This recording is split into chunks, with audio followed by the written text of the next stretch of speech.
My name is Steve Peters, and I'm the founder of baseconsulting.co, an end-to-end supply chain management solutions provider based in the U.S. Yeah, this is Paul Weedman, the owner of Victure Group.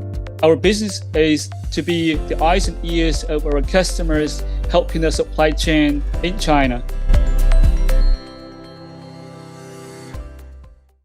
And that's the thing that I really enjoy for the work I'm doing. I like to travel around the world, talking to people about the new ideas, seeing different cultures, eating different food. Well, I'm also excited about going to different factories. Sometimes it's a little bit challenging when people are very much passive. Like today, when I was in the first factory, they are not really very much responsive. But you tried very hard to get someone who it's also as excited as you in a new product and new project. You share and exchange ideas and they get to the result, and that process, and at the end of the day, it brings you really kind of enjoyment or excitement. And you understand that's your value. Yeah, I mean, there's really kind of three kinds of people. There's the ones, that are inexperienced, and maybe they, so you visit a factory and you talk to an inexperienced salesperson who doesn't really know how it works, the manufacturing process. Then you have the guy in the middle who's kind of the perfect guy to talk to because he's had a couple of years of experience. Maybe he's been through some bad product development projects, so he kind of knows what to look for on your behalf. And then there's a third one that's been around way too long and they're super jaded. They're not excited about anything. They don't want to take on a product development project. They've been burned so many times. It's almost like, it's understandable why they are like this. Because I know a lot of people, they go on Alibaba, they're chatting with a salesperson. Either they're completely inexperienced and the salesperson has no idea what's even going on, or they're just kind of rude. And the reason why they're rude is because they've been burned so many times with, like ridiculous requests, saying, please give me less than MOQ, or I'm going to submit the next order for 1 million pieces. And like, this just continues on and on. So like, there is like the middle ground is like that salesperson or product development team that is experienced enough to know what's going on, but not like too old to be super jaded about it. They're excited about building new products because there's so many different kinds, and sourcing and supply chain management is definitely not just to click on Alibaba, place an order, send the payment, and waiting for your surprise. Interestingly, that you are talking about the salespeople and the other things about the manufacturers, and I exactly came up with a sales lady today in the factory. She brought us to walk around the factory production line, and I was asking a lot of questions. Okay, why you working like this, and how this machine is working, and she just knew nothing, literally nothing. And the answer got from her is always no. Okay, I can bring you to my boss later, and she is that waiting for you to answer your questions. This is a common issue, it's very common. And so like the mass market experiences this on Alibaba, but then if you go into the factory, you also experience it too, right? Fewer people, but the same experience. I'd say not fewer.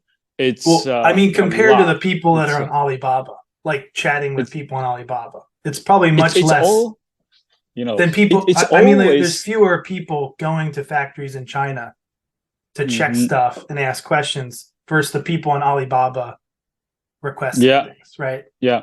But they face the same issue of inexperienced salespeople Yeah, product yeah, developers. exactly.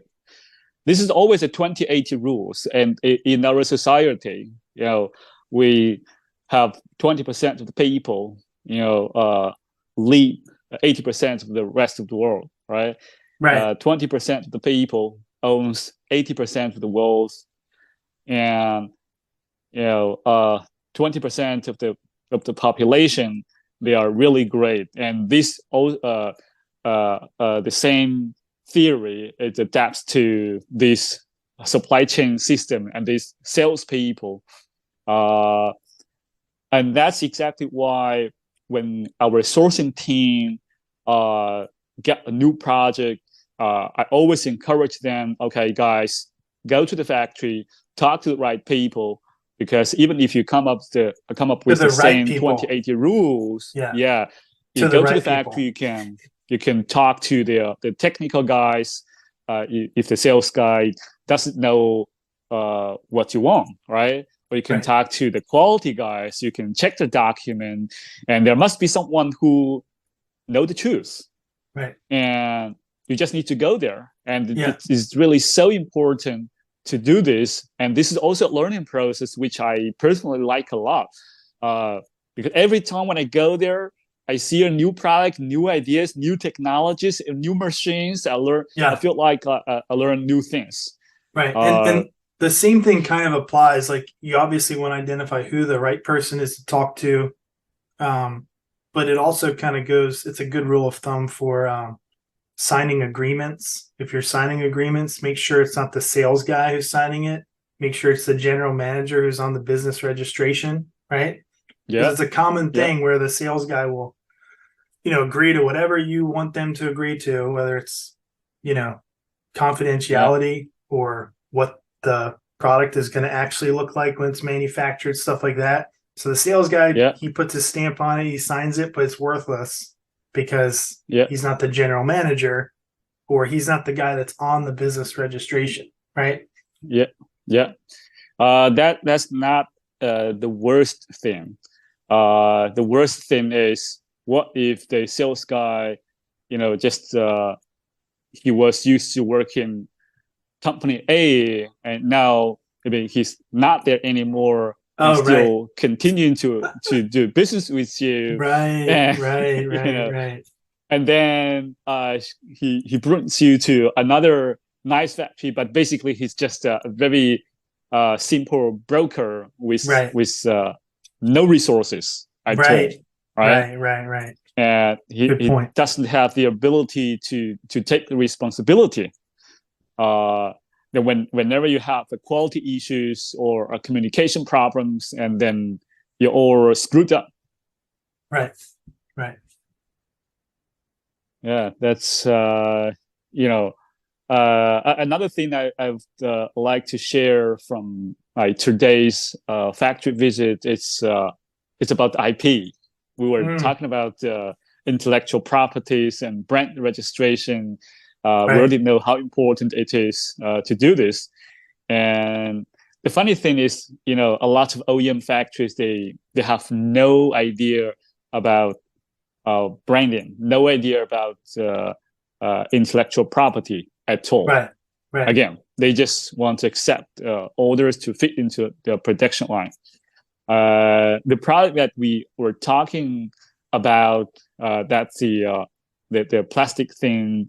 I think for us, we should understand it's really so important to get like a utility patent mm, uh, and the brand registered. Uh, this is kind of like a product which you will easily get a lot of knockoffs as soon as we see the sales. right. I can assure you, we need 100%. to get ourselves well protected.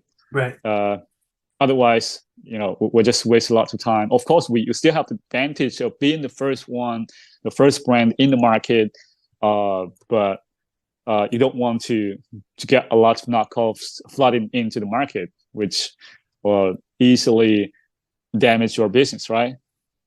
right. And do you know like what the current cost is for a utility patent in China? Uh, I have to find out the exact number. I have it there. And I'll give it to you very soon. But I guess it's something like maybe within $1,000, which is not really a The big deal. US. Yes. Yeah. Wow. Same important. It is the brand registration. Mm, We should definitely try to avoid some IP hooligans who try to take our ideas and register the brands. And if that is the case, it's going to be a nightmare. yeah.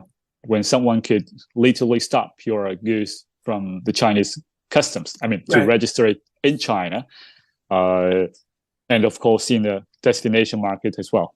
And when you say brand registration, you mean like a trademark in China, right? Yeah, Like trademarking the name, trademarking the logo. Even if you don't sell in the Chinese market, that's my point. Right. So, utility patent in China, brand registration in China, utility patent in the US if it's a US company, trademark in US as well. Yeah. I think you know that we have a financial service to offer to our customers, right? Mm-hmm. And this is basically kind of like a trade financing service. Right. And we always require our customers to do the IP registration. We will evaluate, and if they don't have it, we don't want to finance the project because that's very dangerous for us, right? As part of the agreement. So IP protection is number one. Of course, we have other things like the factory audit. We have to make sure their factory is legitimate. They're capable enough to produce what they want, to guarantee the quality. So that being said, we also need to do a quality inspection for them. Right. So if their product is very well protected, the quality is good, the supplier is professional, and that will make us more comfortable to offer them the funding. Yeah, it's due diligence and it's normal, and this is what every financing company would do, of course, company that you can get financed through. So it makes sense. And that's good that all these extra checks are made, it benefits the whole project, not only reassures the person or company financing the project, right? Yeah. It's definitely a holistic a way of working to ensure the security of our customers' business. A lot of people really don't understand.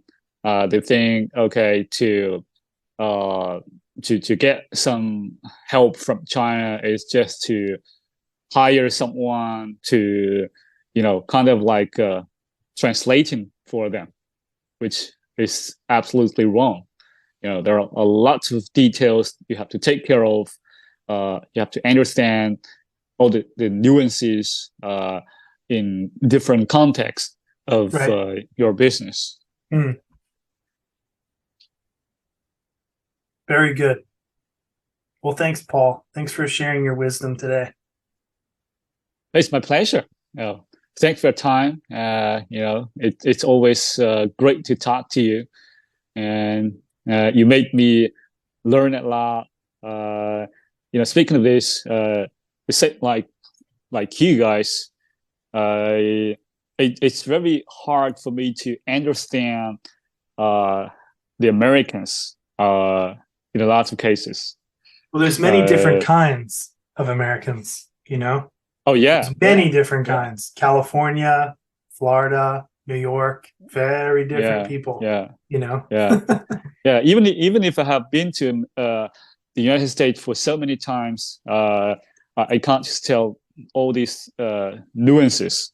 The same like you guys. Yeah. Even you stay in China for 10 years. You think you can speak a little bit Chinese, right? But trust me, it takes you a whole lifetime to really understand the local culture.